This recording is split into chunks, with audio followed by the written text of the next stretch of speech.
Neuropeptide Y is the most abundant neuropeptide in the brain. It plays a role in stress response, circadian rhythms, cardiovascular control. It's a really powerful stimulator of hunger. And the hormone leptin suppresses appetite by inhibiting neuropeptide Y release. And neuropeptide Y works by inhibiting the release of glutamate in the hippocampus, and this also helps astrocytes, because so basically astrocytes again remove excess glutamate, and neuropeptide Y helps to not have excess glutamate released in the hippocampus part of the brain. So they help astrocytes in making sure there's not this neurotransmitter, making sure there's not too much glutamate in the brain, because if you have too much glutamate in the brain, that glutamate toxicity can cause convulsions. So again, these levels of neurotransmitters have to be exquisitely controlled, because too much can cause a problem and too little can cause a completely different problem. So for endogenous opioids are basically polypeptides produced in the body that can make us have a euphoria. It can also give us the runner's high after a really good workout. And basically, endogenous opioids can really help to reduce pain in our body. And we also know there's opioid drugs that you can take that also reduce and block pain, like morphine, for example. So endocannabinoids are a unique neurotransmitter that are actually lipids. So there are these endocannabinoid lipid neurotransmitters can have the ability to bind to the same receptors in nerves that the active ingredient in marijuana can bind. Because these are just short fatty acids, they don't need to be released in vesicles. They can actually just be produced by the dendrite or cell body of a nerve and just released directly from the plasma membrane, needing no vesicle. They don't need exocytosis to get out of the cell. And these neurotransmitters, the endocannabinoids, are retrograde. So basically, what's interesting about these is that the postsynaptic neuron that has dendrites or cell body receiving neurotransmitters from a presynaptic nerve, it can then release these lipids that can go bind to the presynaptic nerve and then inhibit them from releasing further neurotransmitter. So, for example, the second cell, if the presynaptic cell is secreting a lot of glutamate, the postsynaptic cell that's receiving these glutamate neurotransmitters can begin secreting the endocannabinoids, which are lipids that will leave its dendrites, travel to the presynaptic cell, and then inhibit neurotransmitter release. So we call that retrograde neurotransmitter. So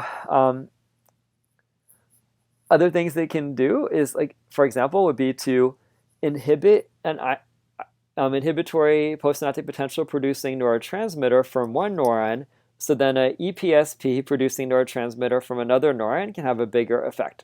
So these play a really important role in complicated interactions between different nerve cells. And endocannabinoids critically seem to play an important role in learning and memory. And also they can induce appetite. And I want to point out that marijuana is well known to inhibit both learning and memory, because the action of the active ingredient of the marijuana, THC, is very widespread and not controlled. And in our nervous system for learning and memory, these neurotransmitter release are exquisitely controlled.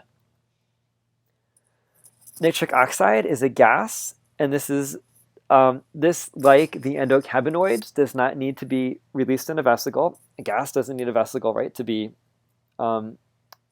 moving around, because both lipids and gases can freely diffuse across plasma membranes, right? So then no vesicles and exocytosis are needed. So nitric oxide is a gas produced by some neurons in the central nervous system and the peripheral nervous system. It's actually derived from an amino acid called arginine. And it can diffuse across the plasma membrane really easily, like such as other gases like carbon dioxide or carbon dioxide can do. So oxygen or carbon dioxide can do. And it can diffuse directly into the target cell. And inside the target cell, it can activate the production of cyclic GMP as a secondary messenger, and this can open ion channels.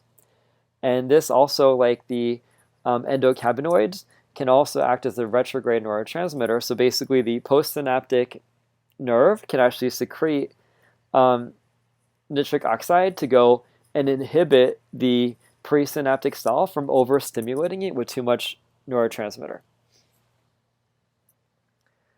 So in the peripheral nervous system, nitric oxide is secreted by autonomic, that means automatic neurons, that we don't have to think about it doing. It just does it. The central nervous system does it passively without us consciously thinking about it.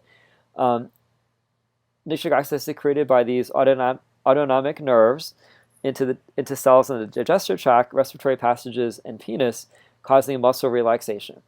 So nitric oxide is responsible for erections, and the drug Viagra works by increasing nitric oxide release. Other things that nitric oxide does is it induces vasodilation of blood vessels, it relaxes smooth muscles in the digestive tract, and it also induces long-term potentiation among neighboring synapses in the brain.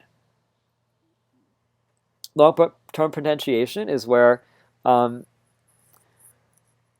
a particular nerve stimulation pathway can be, if it's repeated, it makes that pathway more likely to be having that same electric circuitry. And I'll be talking more about this in a few minutes. Carbon monoxide is another gas that can be activated as a neurotransmitter. And this can also activate the production of cyclic GMP in target cells. And carbon monoxide plays a role in olfactory epithelium for smell. I just want to point out that there's a whole lot we don't know about neurotransmitters, but here's a list. You don't have to memorize these at all. I just want to say that these are all proven or suspected neurotransmitters. Histamine, right? Histamine is a vasodilator, and I want to say and that's also part of an allergic response. When we have an allergy, we take an antihistamine, right? So I talked about serotonin, dopamine, epinephrine, norepinephrine, acetylcholine, GABA. There's a whole bunch of them. Even insulin is a potential neurotransmitter. Endocannabinoids, nitric oxide, carbon monoxide, right? Even ATP. So the point is, there's a whole many neurotransmitters, and I think we have yet to even discover all of them. And again, you don't need to memorize this. This is just to get you to think and appreciate how diverse and complicated the nervous system is. And I'm only giving you an introduction to a few of the key neurotransmitters. And the reason these have been selected is we're going to be looking at different organs of the body as we go forward, and we're going to be coming back to some of these stories again. That's why I'm really thinking about the ones to teach you now, the ones we're going to be talking about again when we get to those specific tissues. For example, in the cardiovascular system, what neurotransmitters play a role in the heart? Which ones play a role in the stomach, for example? So our last topic in this video is synaptic integration. So for synaptic integration, I want to talk about first spatial summation. And spatial summation is about how these two nerves, 1 and 2, have the ability to influence the third nerve, or neuron down here. Will it be firing? Okay, so let's take a look at neuron 1.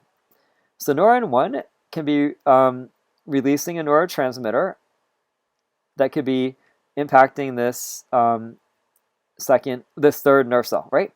It produces the EPSP by secreting a neurotransmitter. Yeah, it produces some EPSP because there's not tons of neurotransmitter acting on the dendrites in this cell, and it's not enough to be triggering an action potential because it's far below the threshold.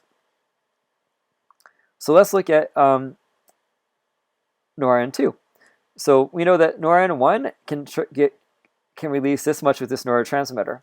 If neuron 2 releases a little bit of neurotransmitter 2, that's excitatory EPSP, it can then hit the threshold. But however, see this difference?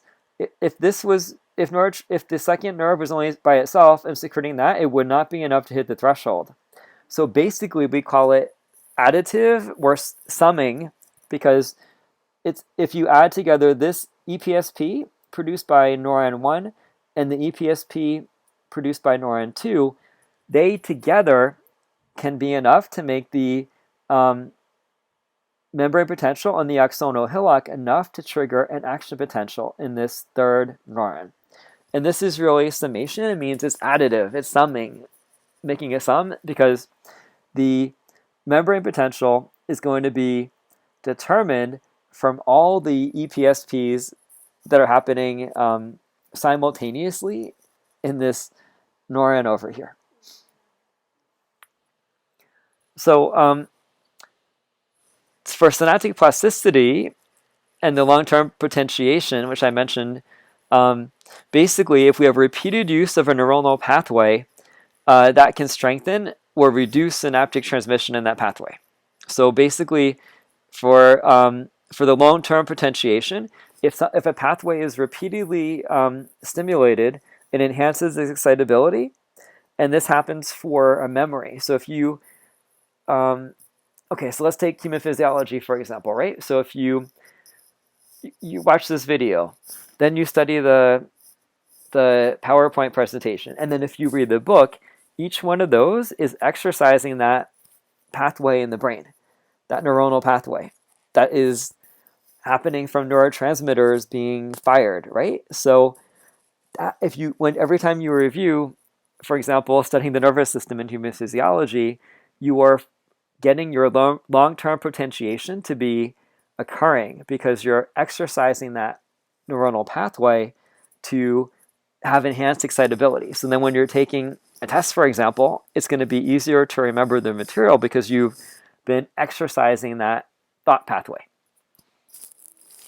And it turns out that glutamate receptors tend to be upregulated with this long-term potentiation. So basically, the amazing thing is when you're studying, you're actually changing the physiology of your brain, and that's how learning and memories occur. So it's pretty amazing stuff.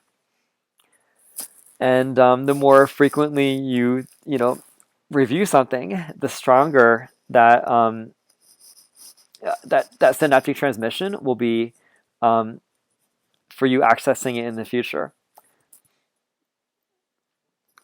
So the opposite of synaptic summation is synaptic inhibition. So here we have neuron 1. This can be secreting an inhibitory neurotransmitter, creating the IPSP, right? That's going to be reducing the membrane potential, maybe from -70 all the way down to -85.